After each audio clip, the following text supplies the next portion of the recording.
Gurur Brahma Gurur Vishnu Gurur Devo Maheshwara Gurur Sakshat Parabrahma Tasmai Shri Gurave Namaha. Shanti, Shanti, Shanti.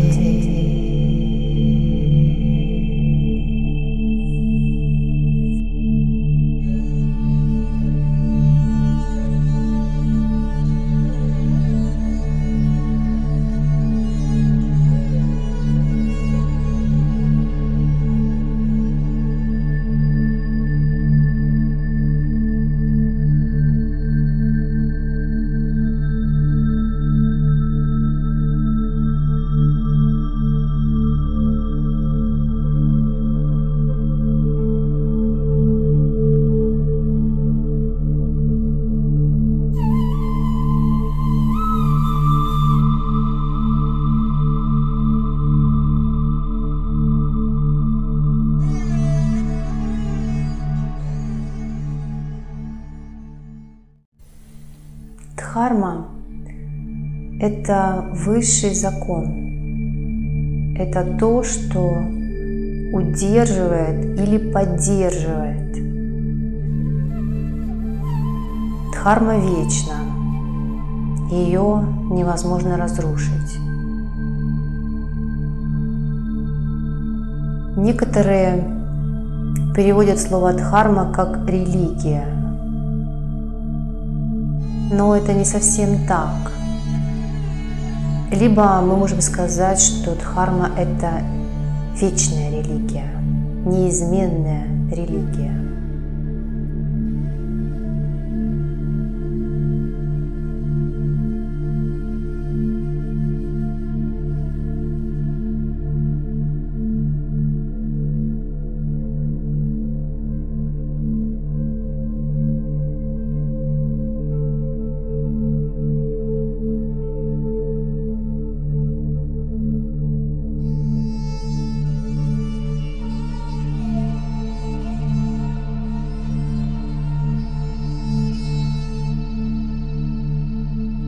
Дхарма – это дхарма.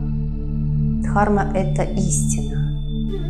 Дхарма – это закон Божий. Это закон равновесия, гармонии. Закон, который поддерживает порядок в мироздании.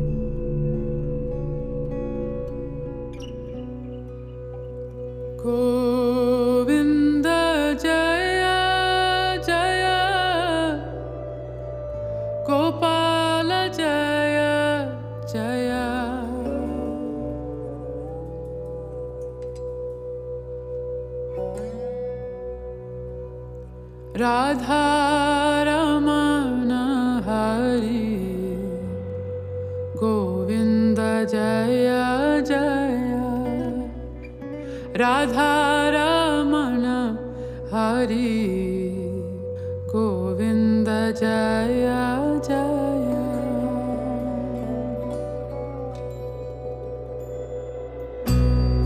Govinda Jaya Jaya Gopala Jaya Jaya Govinda Jaya Jaya Gopala Jaya Jaya Govinda Jaya Jaya Gopala Jaya Jaya Govinda Jaya Jaya Gopala Jaya Jaya Radha Ramana Hari Govinda Jaya Jaya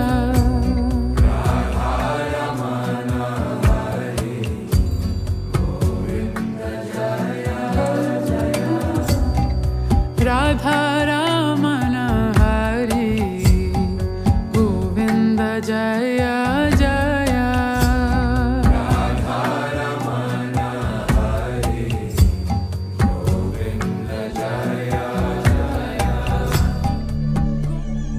Дхарма – это истина или закон Божий. Некоторые переводят дхарма, слово дхарма как религия, но это не совсем так.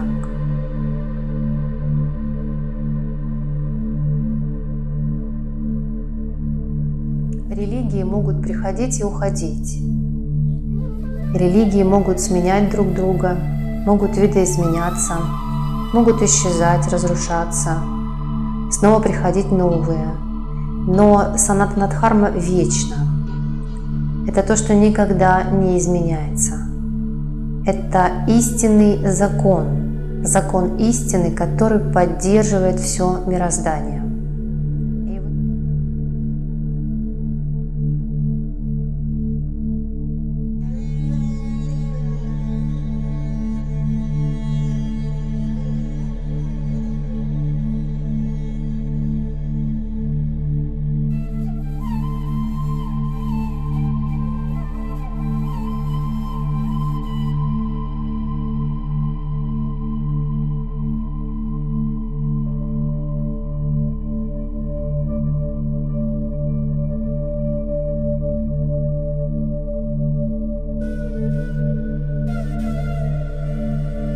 Да, с одной стороны, мы можем сказать, что дхарма – это религия, но тогда это вечная религия. Это та религия, которая никогда не поменяется. Это та религия, которая зародилась вместе с зарождением мироздания. Это религия самого Бога-Творца, истина, лежащая в основе сотворения, поддержания и разрушения мироздания. Закон истины, закон Бога.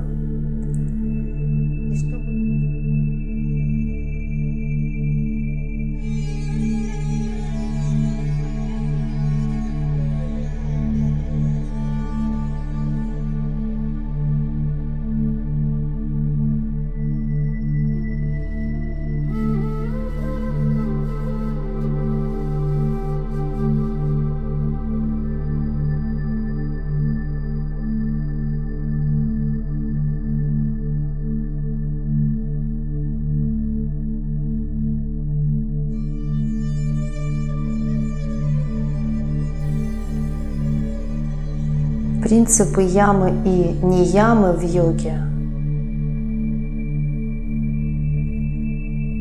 – это отголосок санатана дхармы. На самом деле ям и неям очень много. Но в источниках, в писаниях, как правило, их описывают определенное количество. Это своего рода направление, куда смотреть. Но чем глубже вы погружаетесь и изучаете один принцип за другим, вы начинаете обнаруживать, что их гораздо больше, и они гораздо обширнее, они гораздо тоньше, чем нежели какие-то обычные предписания. Таким образом, вы глубже и глубже проникаете в суть, в истину всех учений и начинаете понимать. Есть такой прекрасный ведический сериал «Бог богов Махадев». Рекомендую его к просмотру всем. Рекомендую его смотреть не за чашкой чая и едой, как делает обычный человек, а в состоянии медитативного погружения. Ведь медитация, по сути, это размышление. Мы не говорим о дхьяне, мы говорим о медитации. Это своего рода размышление. Это погружение методом размышления в суть, в истину объекта, над которым мы размышляем. И если внимательно просмотреть этот сериал, то в нем очень прекрасно показана вся суть учения санатана дхармы. Возможно, для тех людей, кто на пути, это послужит отправной точкой для более глубокого самоисследования. Для тех, кто утвердился на пути, обязательно смогут найти какие-то новые глубокие грани. В более узком понимании значения санатана дхармы можно рассматривать как определенные предписания, то есть определенные модели поведения.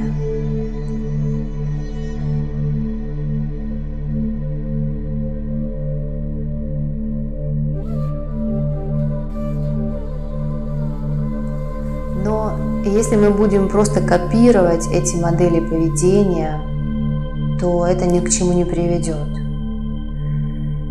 То, что нам оставлено как определенные предписания, это то, что йоги-мудрецы открыли внутри, изучая храм своей души, изучая внутреннее состояние, изучая состояние тела, состояние ума, изучая взаимодействие в миру. И то, что мы имеем как какие-то предписания, и поначалу человек, который только вступает на путь, он может воспринять эти вещи как какие-то религиозные догмы.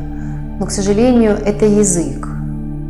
И чтобы как-то отразить глубину знаний, которые открыли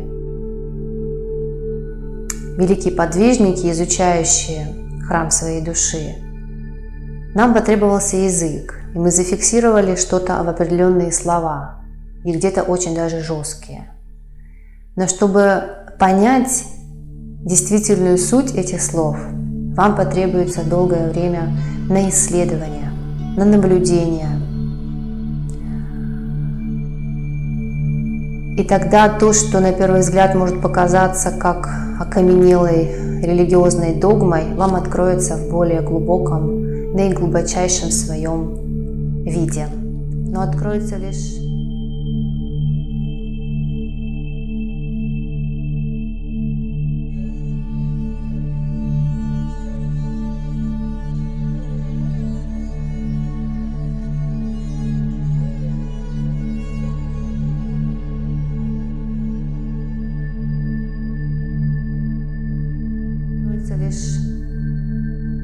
в том виде, насколько вы готовы глубоко шагнуть, насколько глубоко вы готовы познать себя, настолько глубоко вам истина и откроется.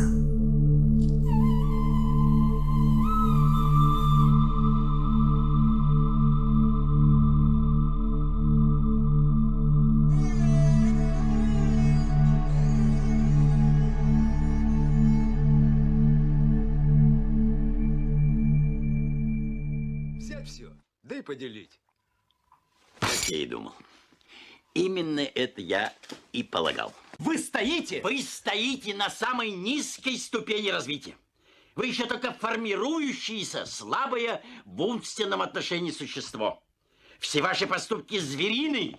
И вы в присутствии двух людей с университетским образованием позволяете себе давать советы космического масштаба и космической же глупости о том, как все поделить. Я и доктор Барменталь будем называть вас господин Шариков. Я не господин. Господа все в Париже. О, Швондерова работа. Хорошо. Я сегодня же помещаю в газетах объявление, и, поверьте, я найду вам комнату. Ну да, такой дурак я. Чтобы съехал отсюда. Как? Ну, знаете, вы не нахальничайте, мсье Шариков. Если вы еще раз позволите себе эту подобную наглую выходку, я лишу вас обеда. И вообще питания в моем доме. 16 аршин. Это прелестно, но ведь я не обязан вас кормить по этой лягушечьей бумаге. Я без пропитания оставаться не могу. Где же я буду харчеваться? Так вот и ведите себя прилично. О, иди, твою мать, профессор! Иди сюда. Выпей с нами. Кто они такие? Они хорошие. Они будут у меня ночевать. Иван Иванович, позвоните в 45-е отделение милиции, будьте добры. Филипп Филиппович, вы величина мирового значения. Из-за какого-то, извините за выражение, сукина сына, да разве они смогут вас тронуть? Помилуйте. Тем более не пойду на это. Да почему? Но вы-то не величина мирового значения. Ну, где уж. Ну так вот. А бросить коллегу, в случае катастрофы. А самого выехать на мировом значении, это извините. Я московский студент, а не Шариков. Тогда вот что, дорогой учитель. Если вы не желаете, тогда я на свой риск накормлю его мышьяком. Наплевать, что папа судебный следователь. Не-не, ни в коем случае. Я не позволю вам этого. Мне 60, я имею право вам советовать. На преступление не идите никогда. Против кого бы оно ни было направлено. Доживите до старости с чистыми руками. Она должна открыться. Отвратительно пахнет. Вы должны открыть эти внутренние законы в себе. И если вы будете практиковать эти предписания как какую-то практику, это, конечно, будет все не в ту сторону. Это все равно, что маленький ребенок хочет шоколадку, а вы его заставляете есть зеленые листья салата, да, уговаривая, что это ему полезно. Но если он не пришел к этому знанию, то это знание просто в нем, оно не будет жить, оно не откроется.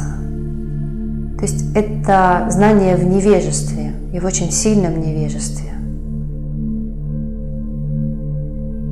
И когда мы применяем эти принципы вот примерно таким образом, не исследуя, как-то слепо, бездумно, то ни к чему хорошему это не приведет. Вы можете получить какие-нибудь психологические нарушения, подавление своей личности, неадекватность поведения. Йог на самом деле это не какое-то неадекватное существо. Это реализованное существо, которое может существовать как в миру, так и вне мира.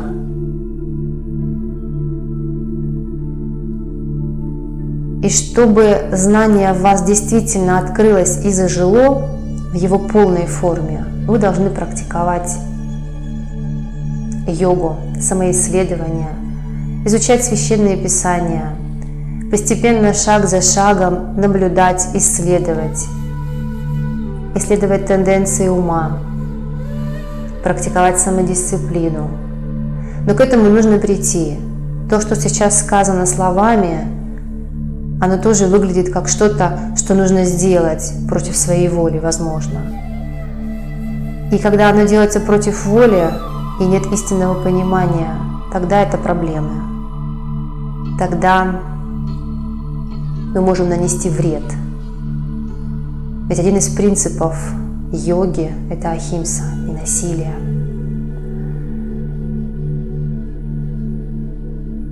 Поэтому даже если мы практикуем слепо и бездумно, оно не получится, оно не даст плодов, не даст результатов.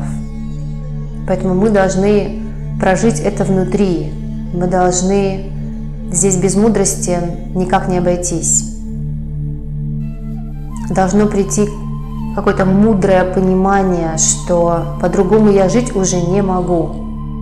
И тогда то, что вы увидите в йоге или в других каких-то направлениях,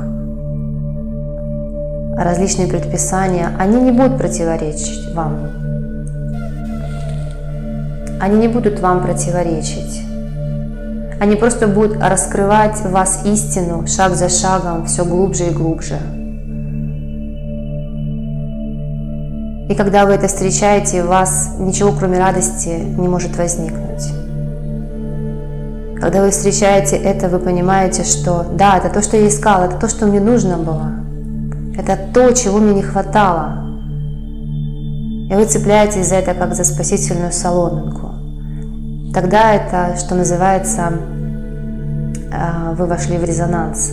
То есть тогда действительно то, что к вам пришло, оно вам во благо, в пользу. И тогда то, что вы изучаете, оно просто раскрывает то, что в вас уже созрело, то, что в вас уже есть. Но если ученик не готов, то все, что бы вы не изучали, не встречали, оно будет восприниматься как отторжение, как агрессия, непринятие.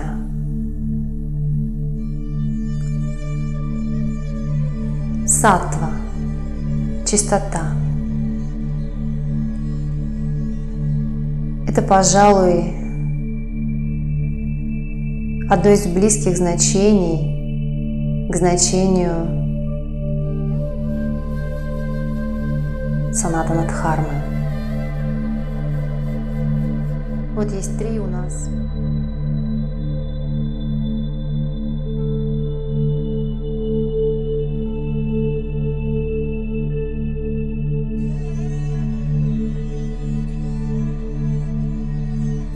Вот есть 3 у нас гуны. Саттва, раджас и тамас. Тамас – это инертность, тупость, вялость.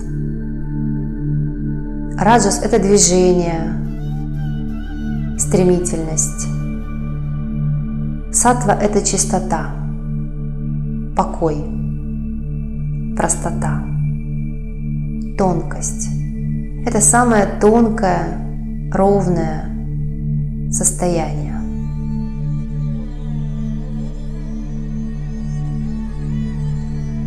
Так вот, саттва самое близкое, пожалуй, одно из близких по значению слов к значению слова дхарма. Чистота.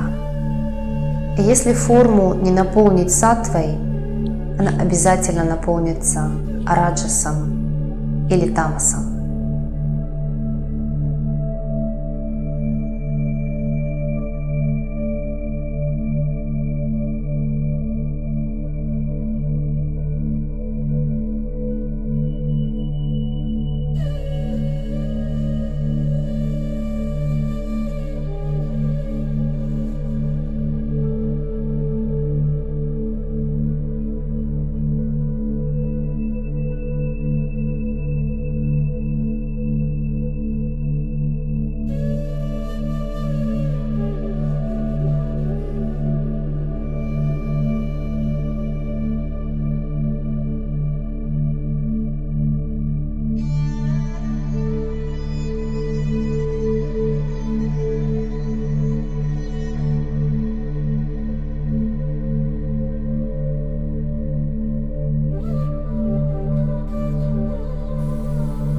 Яма и нияма – это не какие-то религиозные догмы, окаменелые догмы, как может показаться невежественному человеку на первый взгляд. Яма-нияма – это путь восхождения, это путь мудрости для зрелых душ. Это путь восхождения от животной природы до человека божественного. Поэтому практиковать яму-не-яму – это даже слово такое очень топорное. Что значит практиковать? Да, вот как практиковать? Если ты при этом внутри полон желаний, тебя раздирают какие-то тенденции ума, спорить, доказывать свою истину, гордиться, добиваться каких-то материальных вещей, хочется еще понаслаждаться жизнью, и тут тебе говорят: практикуй яму-не-яму. Это как-то даже вот как-то неправильно звучит, есть в этом что-то фальшивое.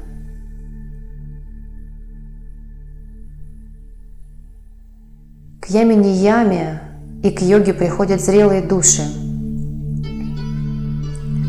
Это путь восхождения от низшей животной природы к высшей божественной. Человек – Бог.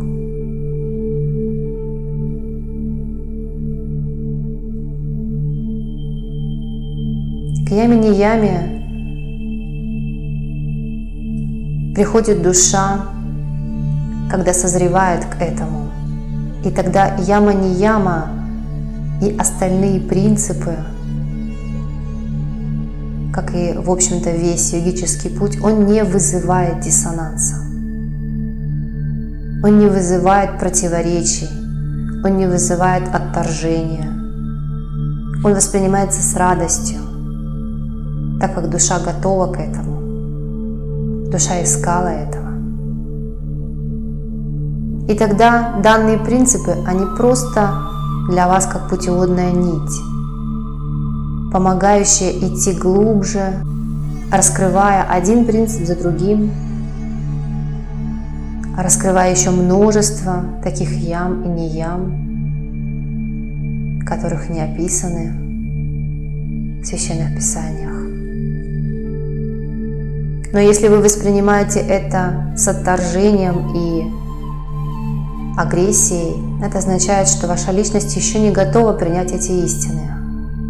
Что-то в вас еще нуждается в какой-то реализации здесь, в миру, прежде чем вы придете к тому, чему пришли древние мудрецы. Саттва – это самое тонкое, самое ровное состояние.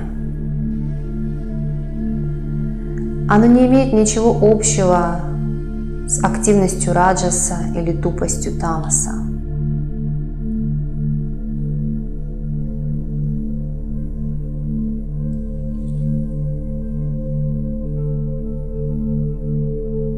Саттва – это самая идеальная поверхность для отражения света. Самая ровная, самая чистая, самая гладкая, самая полированная.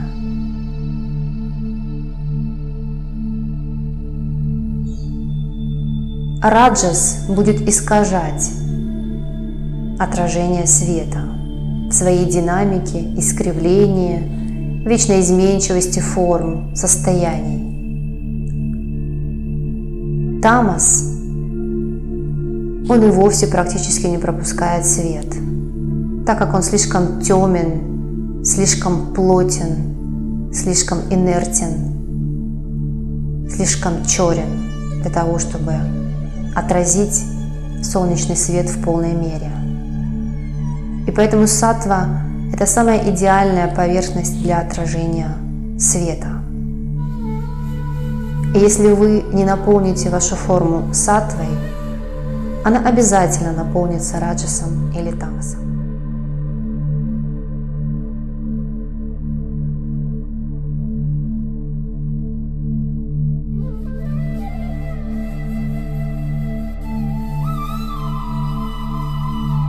Саттва – это самый лучший проводник света, самый идеальный. Давайте попробуем сравнить свет с осознанностью. Вспомните одно из ваших состояний, когда вы были в полной гармонии, в радости, в благости, в спокойном, ровном, гармоничном состоянии. Вспомните это состояние. Сатна, Сатна, Сатна, Сатна.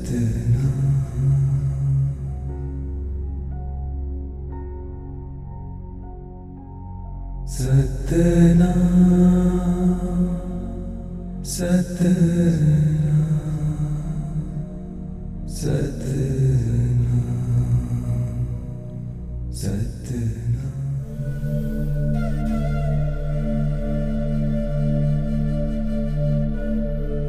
Вспомните, насколько чисты были ваши мысли в таком состоянии. Вспомните, насколько гармоничны были слова, ваша речь в таком состоянии. Насколько многословна была ваша речь. Какими были ваши поступки.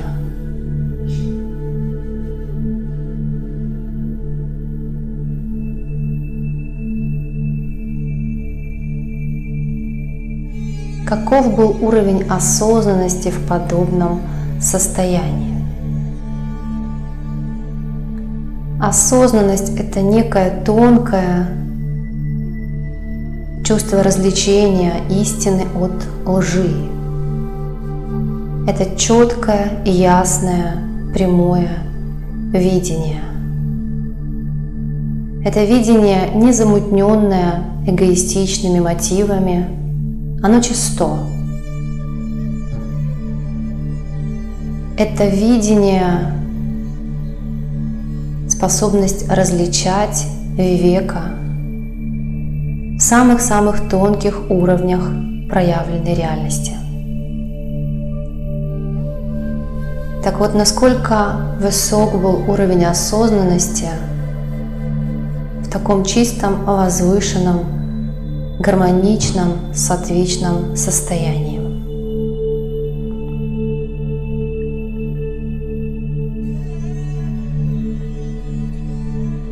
А теперь вспомните одно из состояний, когда вы были охвачены раджасом, активностью, стрессом.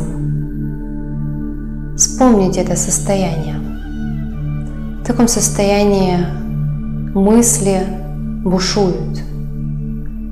Избыточный поток мыслей, вы ощущаете потребность в движении, много действий, возможно, даже лихорадочных действий. Мысли путаются, множество слов, возможно, какие-то неправильные действия. Вспомните некое состояние взбудораженности, лихорадочности, страсти. Это раджас. И вспомните, насколько высок был уровень осознанности в этом состоянии.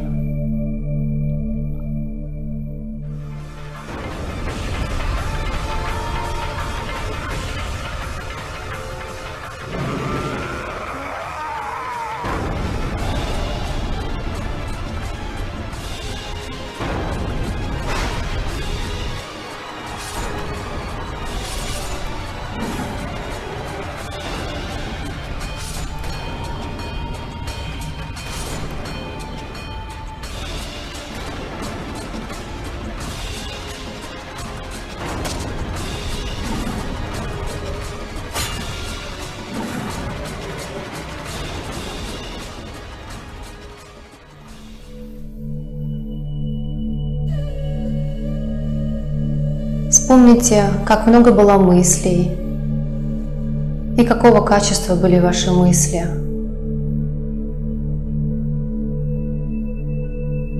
Вспомните, какова была ваша речь и ваши действия.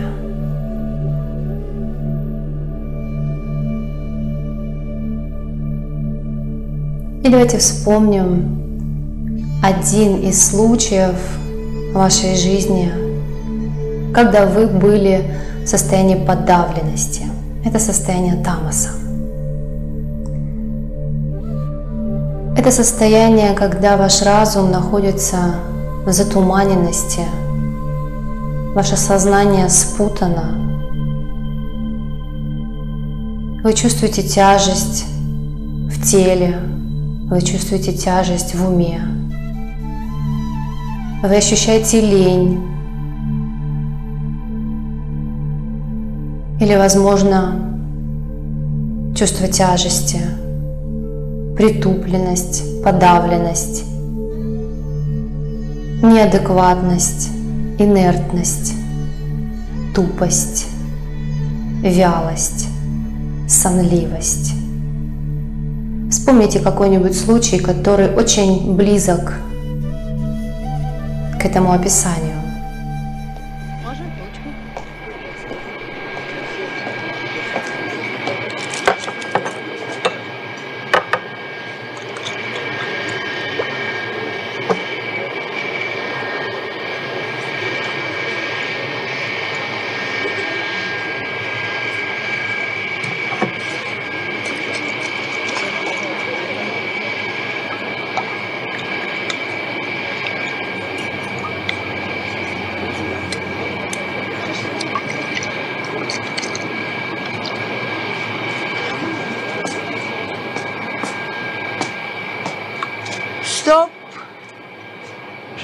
Разрешите? Не, я встречаю. Жену? Нет. А, тогда может. Это... Мне же нельзя. Может, язва? Ну, тогда не. Тогда не. Если язва, тогда не. Тогда не. Портвейну? Не. Водку надо пить. Каждый день, в одно время, регулярно, но без перебора. Буду без перебора. Без перебора. Ну, грамм 150. Больше ни. 3 раза в день. И теперь вспомните уровень осознанности в этом состоянии.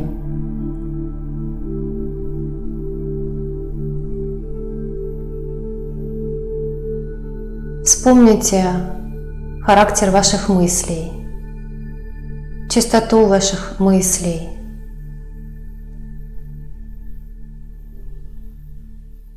Чистоту и частоту.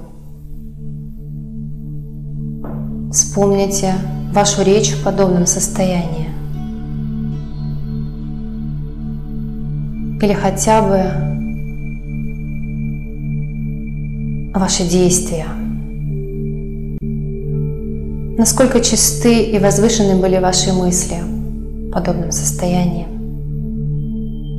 Насколько чисты и возвышены были ваши слова, речь в подобном состоянии. Ну или хотя бы поступки.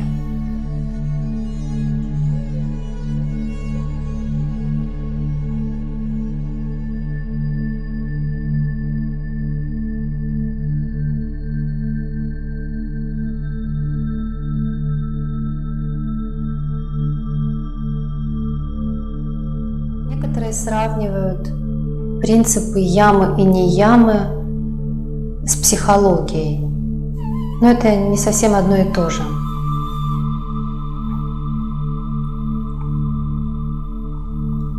Психология, да, она несколько похожа на яму не яму в йоге, но все же она очень отлична.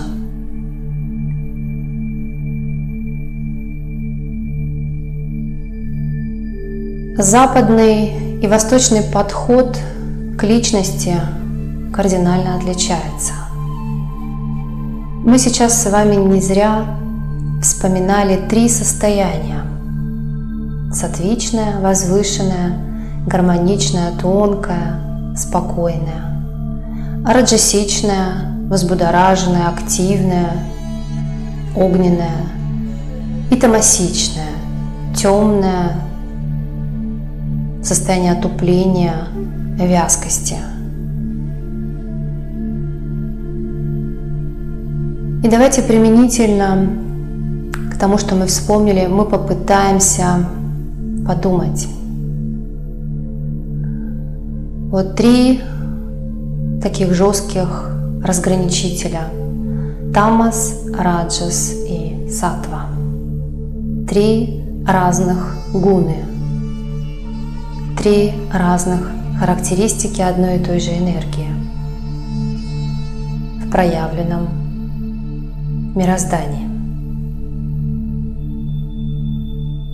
И вот у нас есть психология, наука, которая предлагает вам, исходя из вашего нынешнего состояния сознания, начать разбираться в вашей личности, в вашем прошлом, искать обиды, искать какие-то блоки в вашем сознании и пытаться от них избавляться или каким-то образом их менять. Это западный подход. Восточный подход отличен в том, что вы от самого низкого тамасичного проявления постепенно возвышаетесь над раджасом и утверждаетесь в саттве. И когда вы утверждаетесь в саттве, внимательно подумайте, Давайте вспомним еще раз саттвичное состояние, состояние благости. Состояние, когда вы любите весь мир, у вас нет различий. Это не связано с раджасом, с его активностью или с тупостью тамаса. Это состояние целостности в самом себе. Вспомните, быть может, вы пытались из этого состояния взглянуть и вспомнить на ваши прошлые обиды или прошлые проблемы. Насколько они казались вам актуальны, когда вы пытались из состояния саттвы взглянуть в прошлое, где вы испытывали, возможно, стресс, страдания, насколько они казались вам настоящими, насколько они казались вам актуальными. А теперь представьте, что вы приходите в состояние стресса и подавленности. Это может быть тамас или раджас. И начинаете идти по западному пути, пути психологии. Вроде бы действия те же, но результат будет отличен. Когда вы из состояния саттвы смотрите на ваши проблемы, они уже не кажутся вам такими страшными. Вы с легкостью их разрешаете, а некоторые могут самостоятельно уйти. Настолько высок уровень осознанности в этом состоянии. И находясь уровнем состояния ниже, вы пытаетесь этим же уровнем решать какие-то психологические проблемы. Что вы можете найти?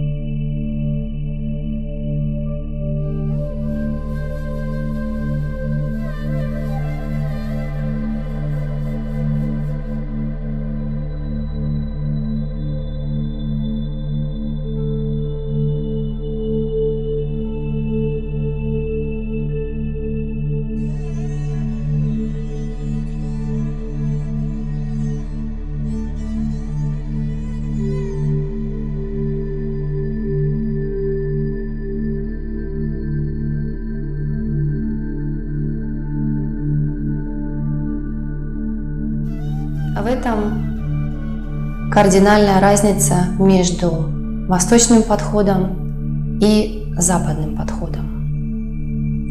И поэтому яма-не-яма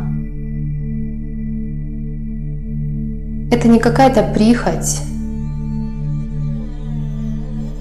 или окаменелая догма, это грамотный путь мудрости, путь возвышения над низшими инстинктами, путь возвышения в осознанность. И когда вы пребываете в саттвичном состоянии, состоянии осознанности, свет сияет и ярче всего. Камень – это самый грубый представитель гуны тамас, тамагуны. Тамас – это инертность, вялость, отсутствие сил, это тупость, скупость мышления, это состояние затуманенности сознания, это состояние тяжести, ленности.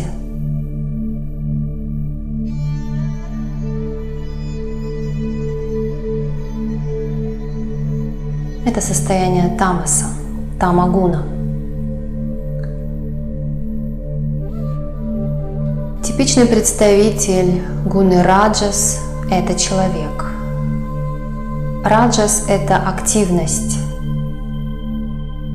это стремительность, это огонь, это быстрота мыслей, это быстрота речи, быстрота в действиях, скорость, это страсть, увлеченность.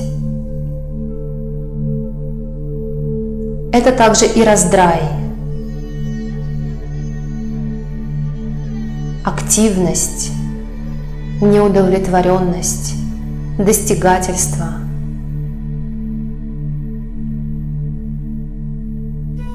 Вспыльчивость. Это гуна раджас.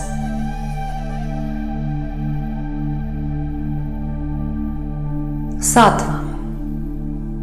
Саттва – это благость, это умиротворенность, это состояние покоя, внутренней гармонии и тишины.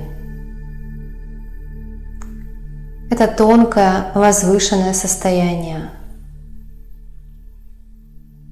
Это состояние осознанности, смирения, открытость, искренность, сострадание, безусловная любовь, принятие. Типичные характеристики гуны саттва. Представители саттва-гуны – это риши, мудрецы, боги, существа, достигшие реализации.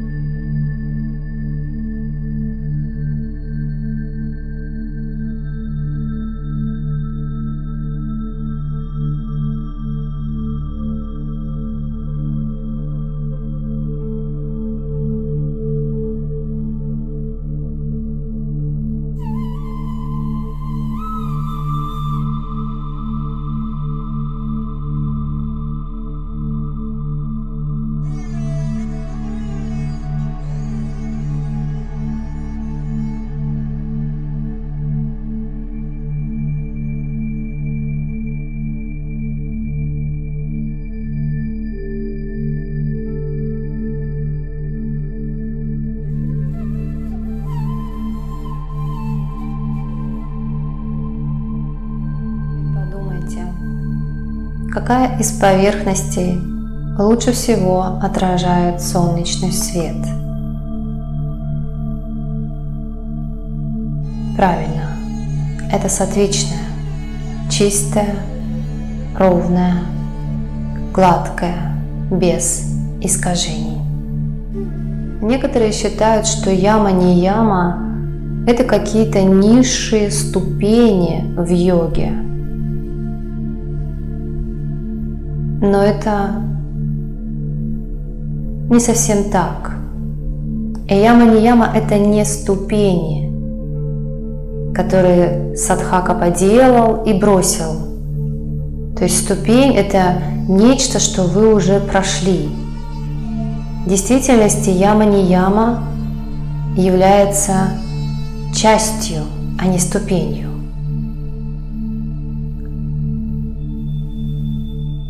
Давайте рассмотрим один из примеров. В Пуранах описывается одна история, когда один из асуров, обладая тупостью ума, но при помощи аскез добился благосклонности Господа Шивы. И когда Господь Шива явился к нему, он спросил: «Каково твое желание?» Как известно, асуры всегда желали одного – могущества, и при этом быть бессмертными.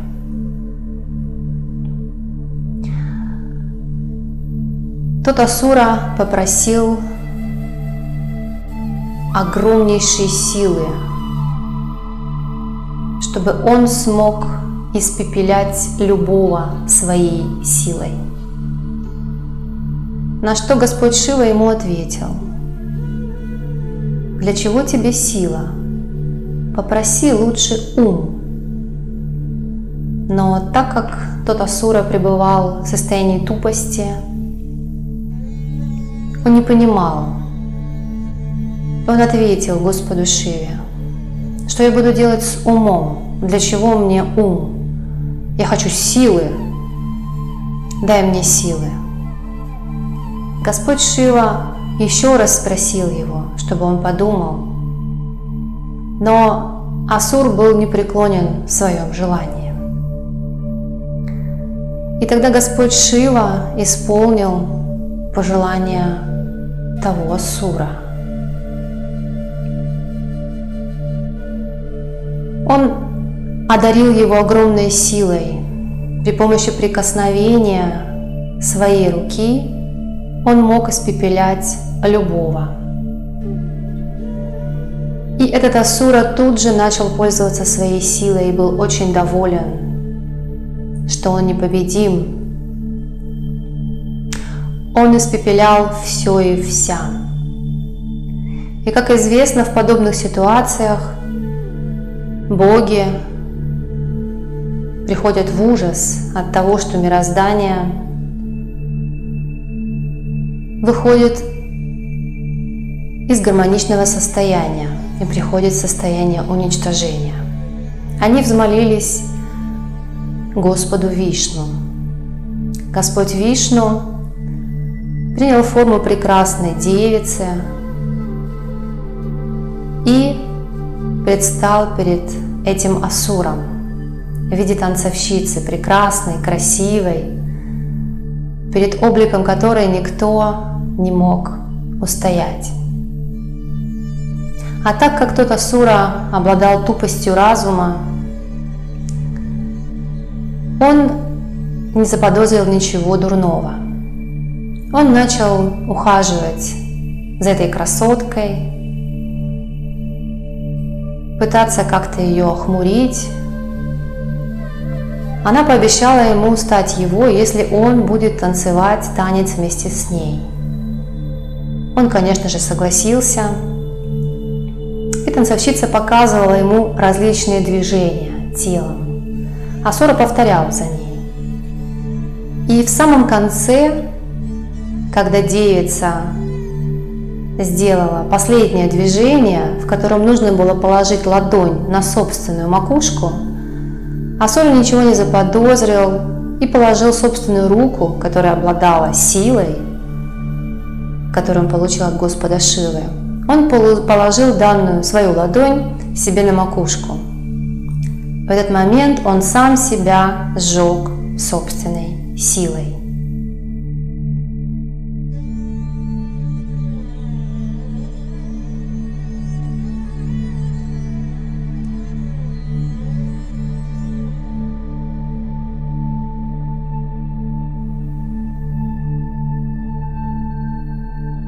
И есть еще одна история, прекрасная история, один из моих любимых персонажей – Деви Анасуя, жена мудреца. Она не обладала никакой силой, никакими сверхъестественными способностями, но сила ее праведности была известна во всех трех мирах. Настолько чиста и праведна была Деви Анасуя, что в один прекрасный миг только лишь одно ее желание, и триада богов Шива, Вишну, Брахма воплотились в ее семье как 3 сына. Такова была сила праведности Деви Анасуи. Настолько чиста и возвышена была эта сила, которая была способна привлечь триаду богов и воплотить их в своих сыновьях. Теперь подумайте.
Вот яма-нияма – это не ступень вовсе.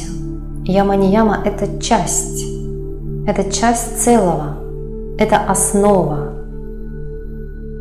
Это как рука – часть вашего тела, и нога – часть вашего тела.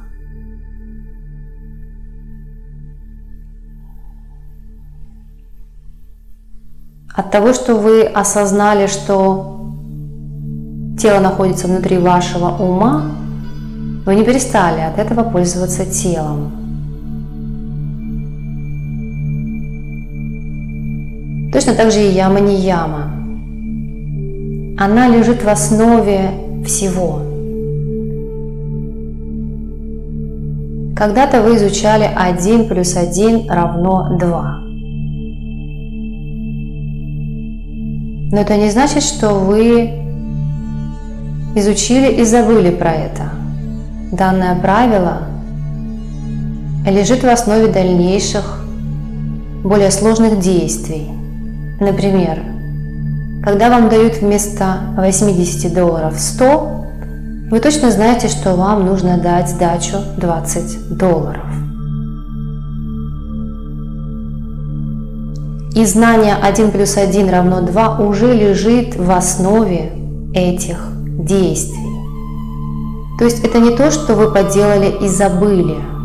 Это часть целого, которая лежит в основе более сложных действий. Точно так же и яма-нияма. Это не ступень, это часть.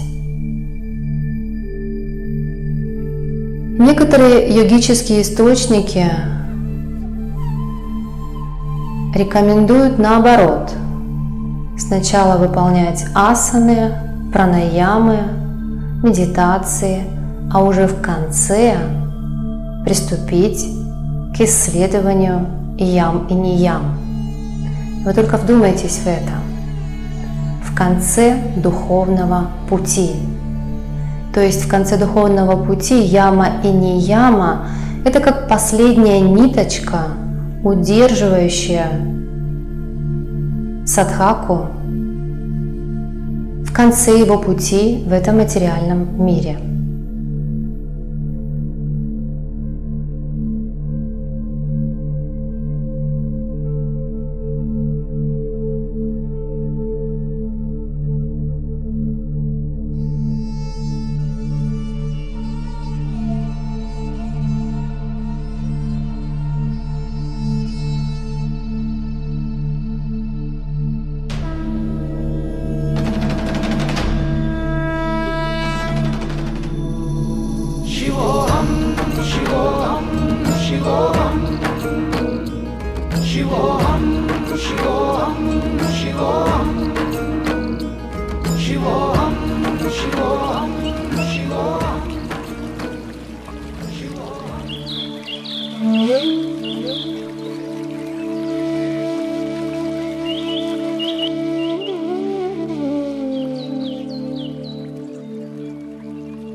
В действительности яма-нияма присутствует всегда.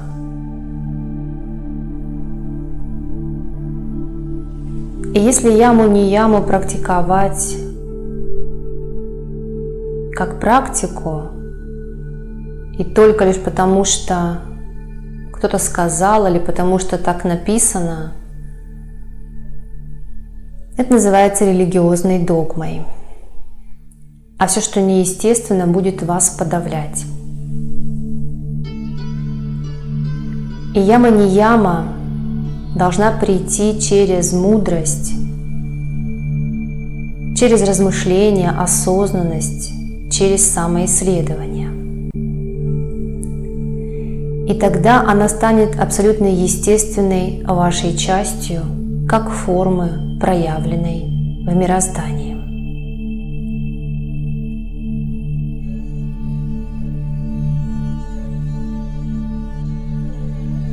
На самом грубом уровне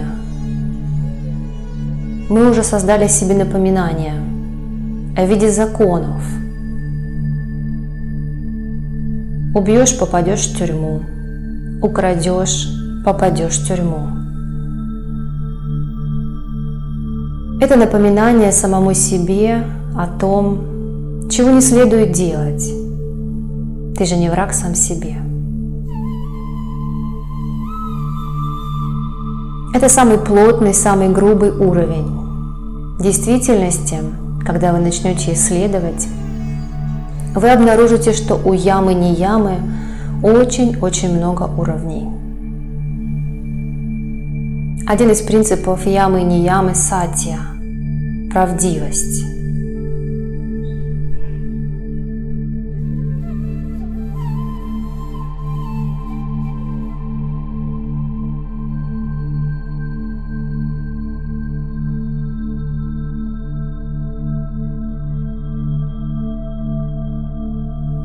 однажды солгав, твоему уму понадобится 1000 и 1000 лжи, чтобы покрыть ту одну.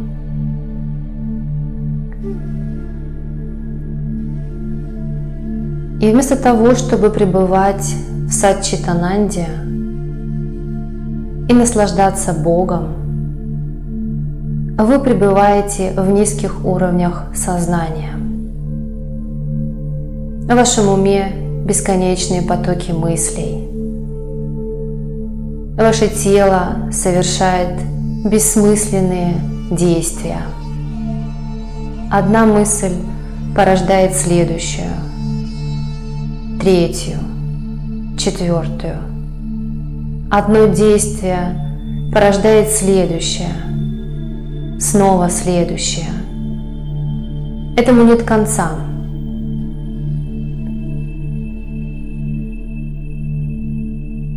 Вы постоянно спускаете жизненную энергию, порождаете новые и новые энергии в поддержку предыдущей. И с каждым разом падаете все ниже и ниже, плотнее и плотнее, пока не заработаете болезнь.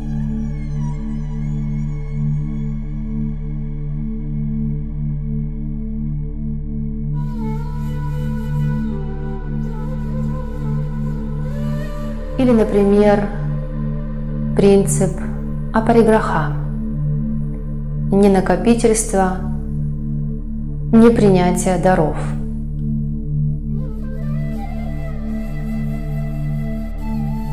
Подумайте, как часто вы думаете о вещах, которые, как вы считаете, вам принадлежат. Это не обязательно материальные вещи. Это могут быть духовные вещи, какие-то качества.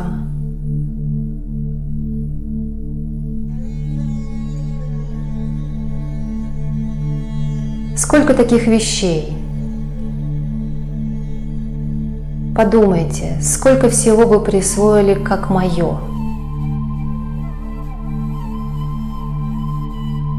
Осознайте, сколько энергии вы тратите на поддержание того, что вы считаете своим. Сколько жизненной силы.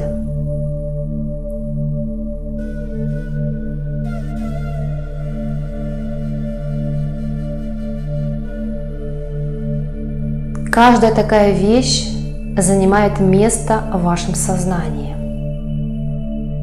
Сколько их, таких вещей?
Кубера,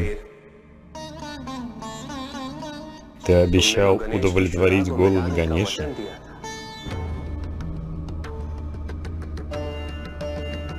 Тогда в момент исполнения обещания почему? Я, конечно, обещал. Но я не знал, что голоду Ганеши не будет конца. Это не только голод Ганеши, но также других жизней в мире. То, что проснулось в Ганеше, это те жизни, голод которых ты мог удовлетворить, но ты никогда не делал этого. И сегодня несчастье, которое распространилось на весь мир, готово поглотить и тебя.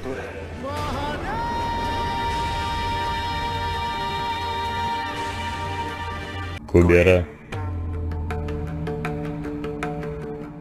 вся наша природа является самым лучшим примером.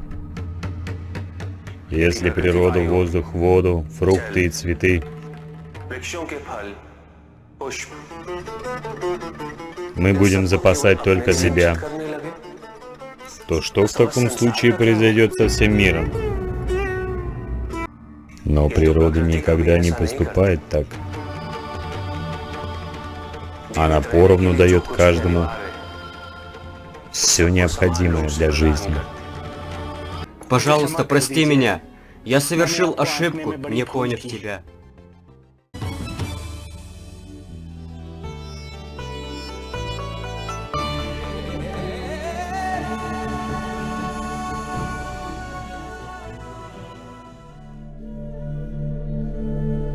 Или вот, например, принцип Астея и не воровство. Это не обязательно материальный предмет, который вы украли. Это может быть чья-то идея, которую вы присвоили в тайне, в мыслях, как свою.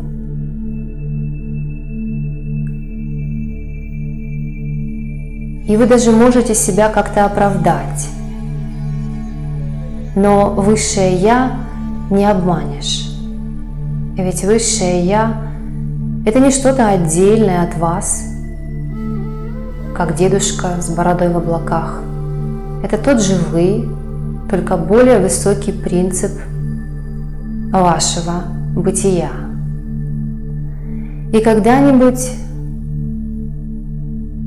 эти самскары, которые вы заложили в себе как отпечатки подобных действий, они вернутся к вам в виде мыслей. Вы даже можете как-то не обращать на них внимания или даже подумать что-то вроде «да, ничего страшного, своровал и ладно, кто узнает». Но если ты туп, как тот Асура, то ты сам себе это обязательно покажешь, например, в состоянии свапна, сон со сновидениями. Современная психология называет это подсознанием.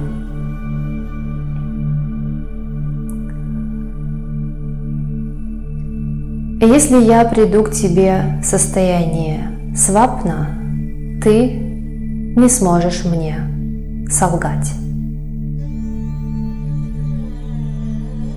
Дело в том, что в состоянии джаграт, это бодрствующее состояние сознания, все, что мы отложили в виде самскар, очень прекрасно и свободно проявляется в состоянии свапна, сон со сновидениями.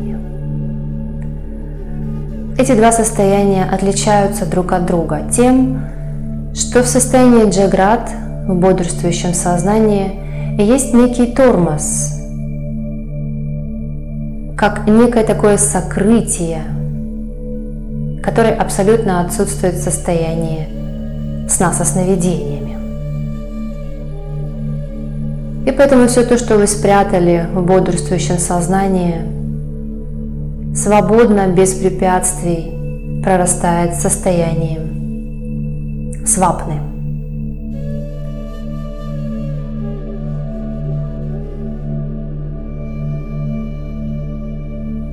Таким образом, яма-нияма – это не какой-то новый образ себя в социуме, как высокоморальное или высокодуховное существо. Нет, это своего рода внутренняя садхана. Это общение с Богом, где ты один на один.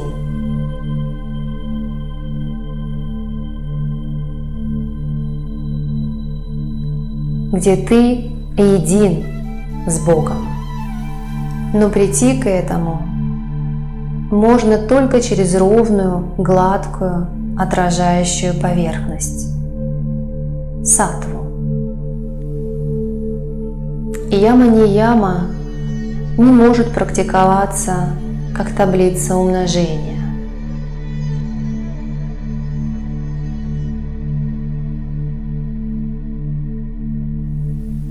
Яма-нияма, истинная яма-нияма, приходит через мудрость и самоисследование.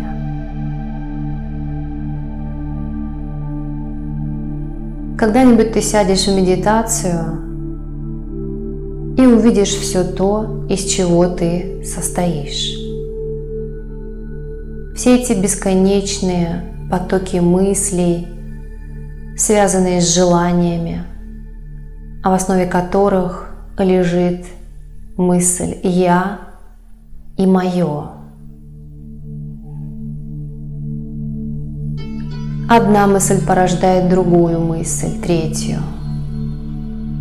Одно действие порождает другое, третье. Возможно, тебе захочется погрузиться глубже, но ты не сможешь. Ум с его бесконечным движением, бесконечной взбудораженностью снова подкидывает дров в топку.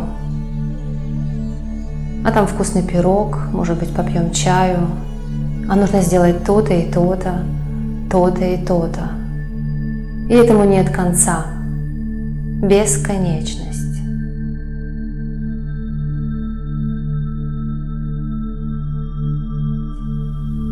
Но однажды, обретя опыт чистых измерений, уровней твоего же сознания, однажды ты уже не захочешь спускаться ниже.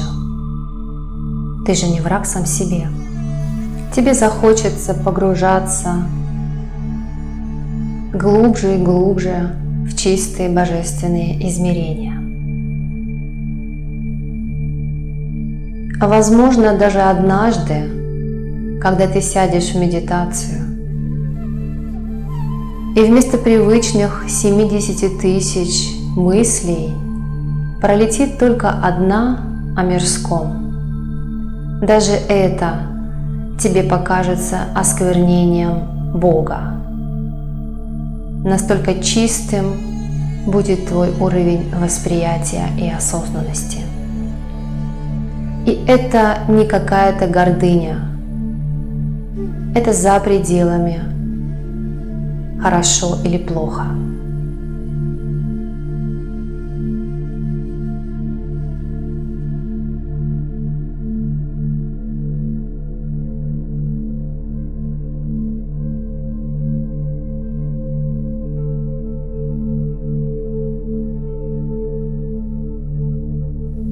Возможно, даже однажды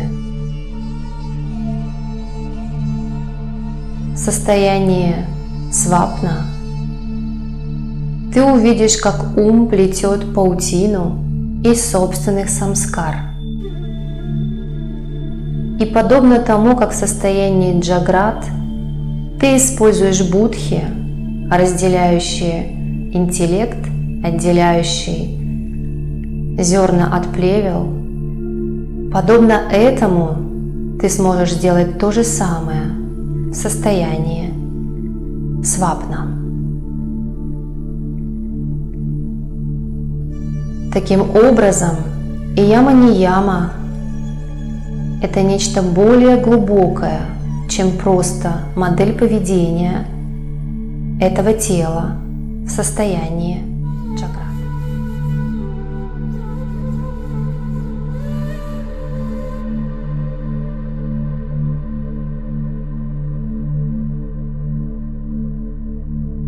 Тело – это более грубый уровень практики ям и ниям. И еще более тонкий уровень – это речь. И еще более тонкий уровень – это мысль.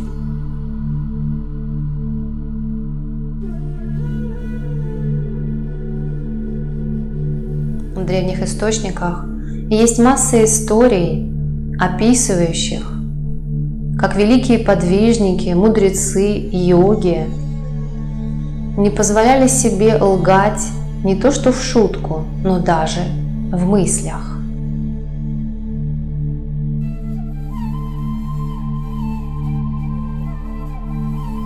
Подумайте, насколько высоким был уровень сознания тех людей.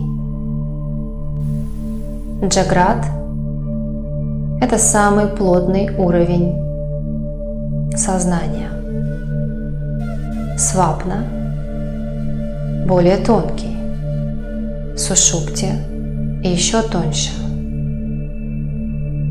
Таким образом, ияма-нияма проникает во все уровни сознания и является нечто большим, чем просто грубая дисциплина тела в состоянии джаграт. Ияма-нияма, по сути, очищает вашу карму.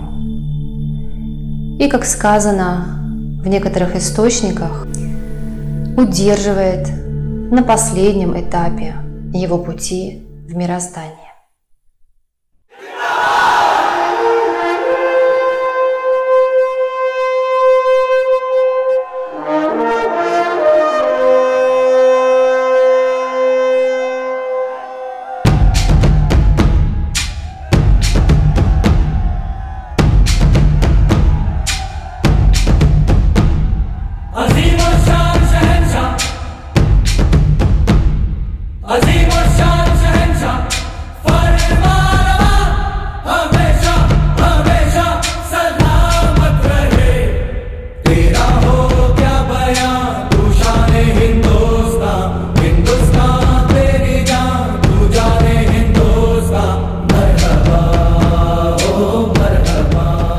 В ведической традиции празднуется особый праздник Наваратри, который посвящен Шакти, динамичному проявленному аспекту абсолютной реальности.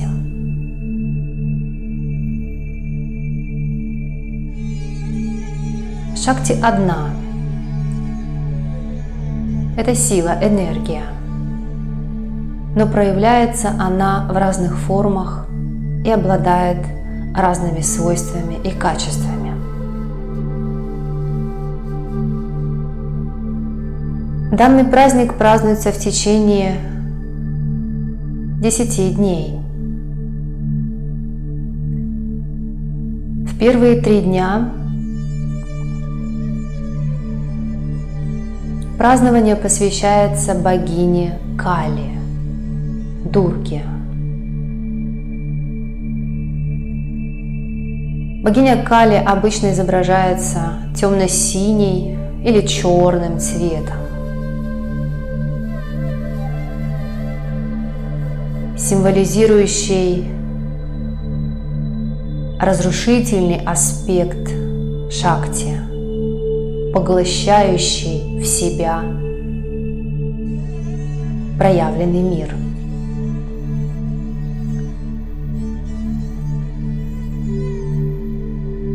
В одной руке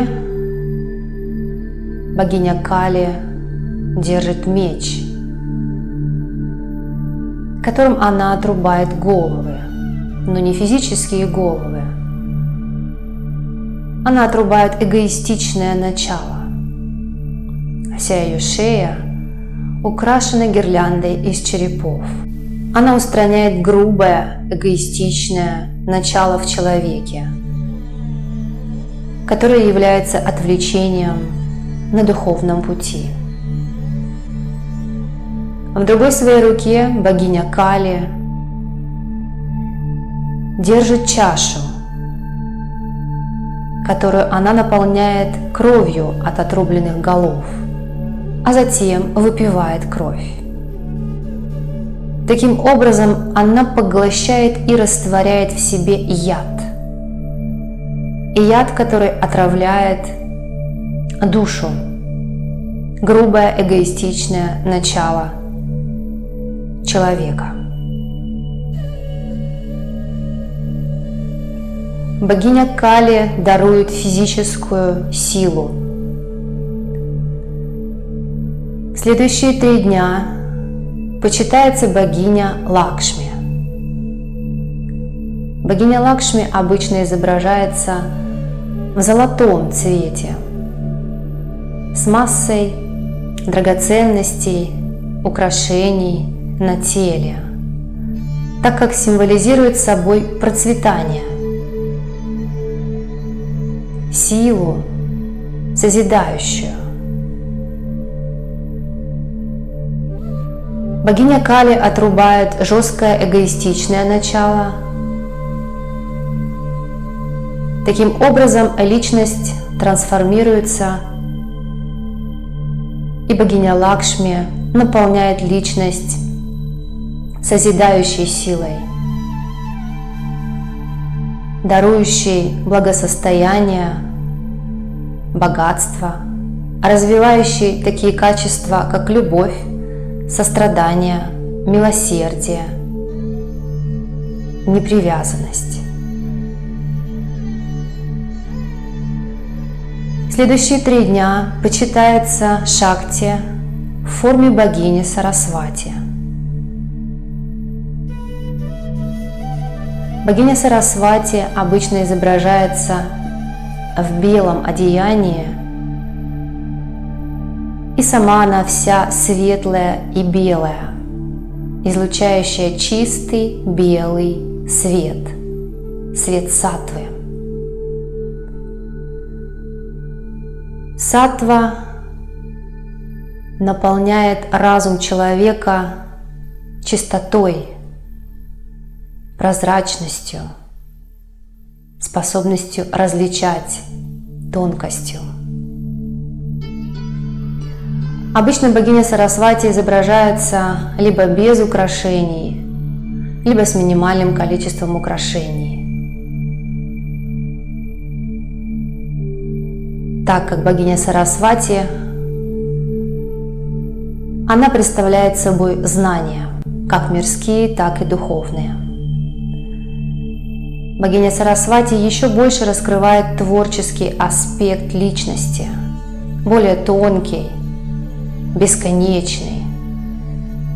И человек познает безграничную творческую способность сознания творить, сотворять, изменять, расширять, утончать. Таким образом, богиня Дурга отсекает неведение, жесткую, темную, консервативную сторону личности. Богиня Лакшми раскрывает и наполняет созидающей силой. Богиня Сарасвати приближает человека к духовному знанию.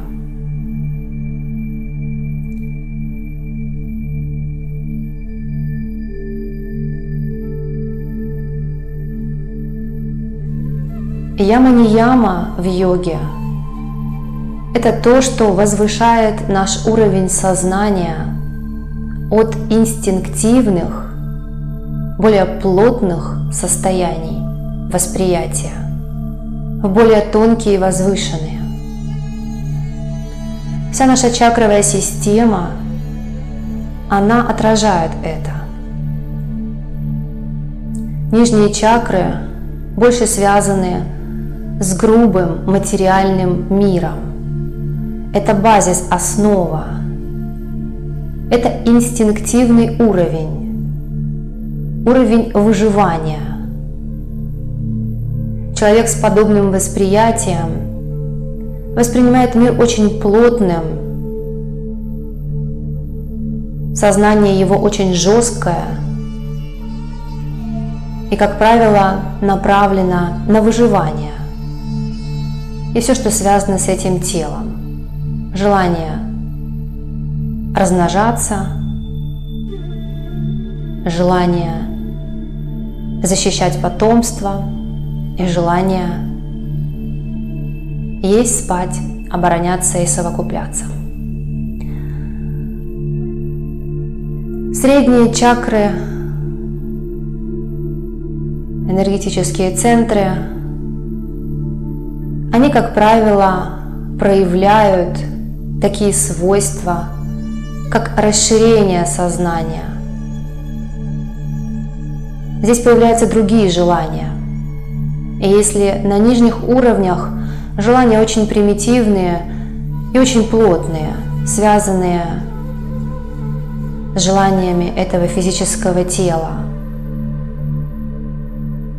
здесь много страха, боязнь потерять это тело, незнание своей трансцендентальной природы, незнание своего творческого начала, инстинктивный уровень.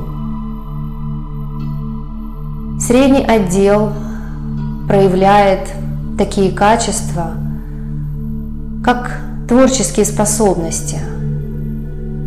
Появляется желание созидать, добиться чего-то в материальном мире.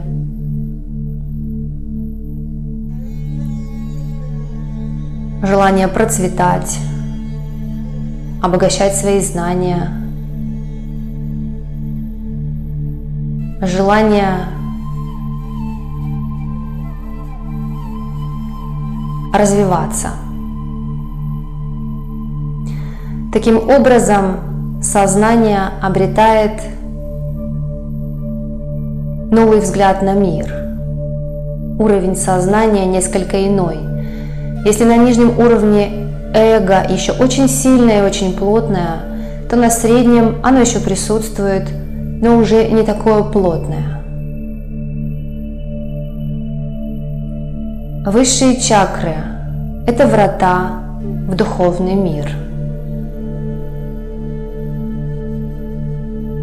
Здесь эгоистичное начало еще есть, но оно более тонкое, если сравнить с самым плотным уровнем.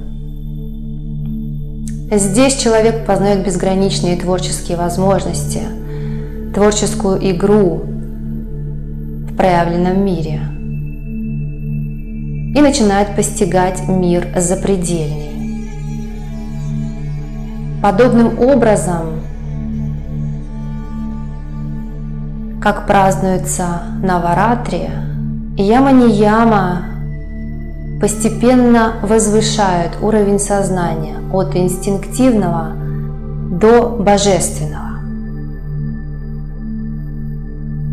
У основания нашего позвоночника дремлет спящая, очень мощная сила кундалини-шакти, свернутая в виде змеи.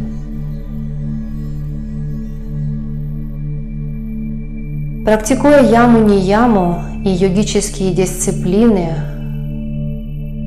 духовный искатель пробуждает эту змеиную силу, которая, постепенно поднимаясь вверх, своим светом озаряет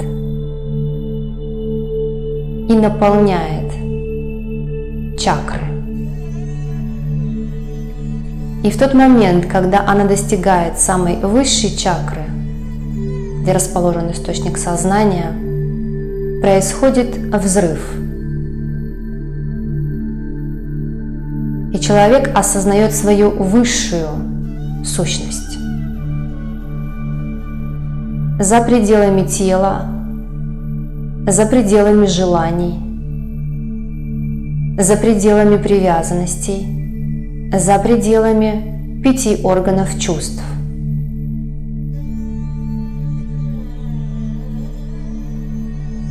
Подобным же образом 10-й день в Наваратре посвящен празднованию самореализации, посвящен празднованию победы богини над всеми мирскими привязанностями и достижения трансцендентального высшего Я.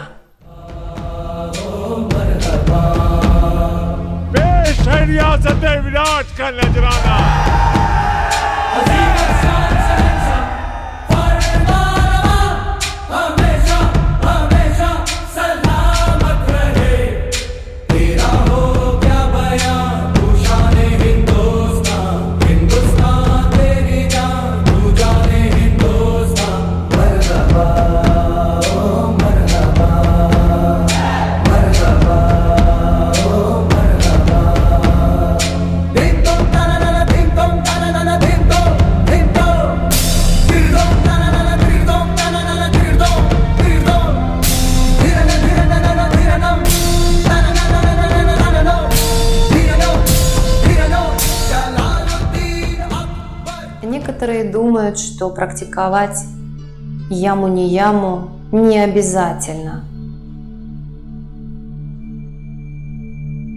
Некоторые считают, что достаточно обратиться только к техническому аспекту йоги, то есть к практикам. Пробудить энергию, поднять ее, а остальное не имеет значения. Таким образом действовали многие асуры.